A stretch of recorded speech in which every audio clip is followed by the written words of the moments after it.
Now, it is claimed English wedding laws are in dire need of modernisation and are no longer fit for our multicultural society.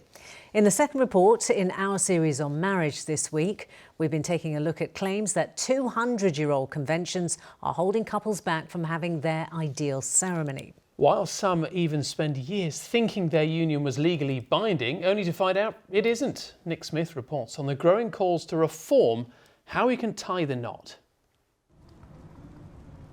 With summer on the horizon, many of the big wedding venues in the Midlands, such as Ludlow Castle in Shropshire or Moor Hall Hotel in Sutton Coldfield, are gearing up for a busy season. Locations such as these are described as approved venues, strictly regulated under English and Welsh law for civil or religious ceremonies, where couples must say specific vows under a roof in front of a registrar with the power to conduct a union. And that's all well and good for some couples, but it isn't for everyone. Jane and Brendan are humanists and are trying to plan a wedding perfectly suited to their shared beliefs.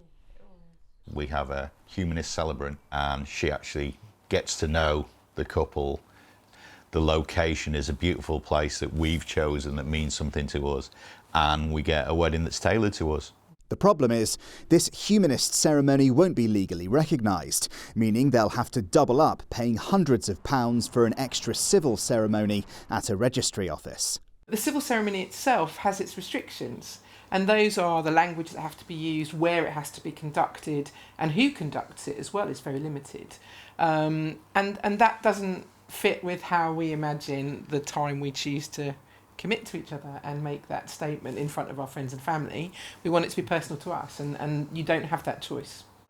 But the legal advisory body, the Law Commission, is currently consulting on whether to recommend the government changes the law to give couples the power to marry however and wherever they want.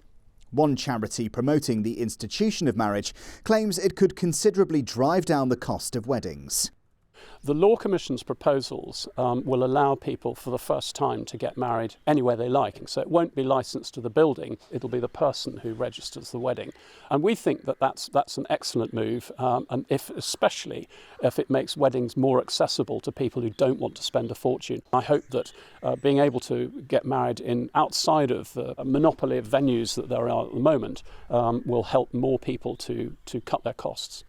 There are also claims that our present marriage laws, rooted in largely Christian traditions, don't reflect multicultural Britain. Dr. Rajnaara Akhtar from the University of Warwick recently co-led a study into modern marriage. She tells me couples from some minority communities feel penalised, as currently not all religious venues are granted the power to conduct legal weddings.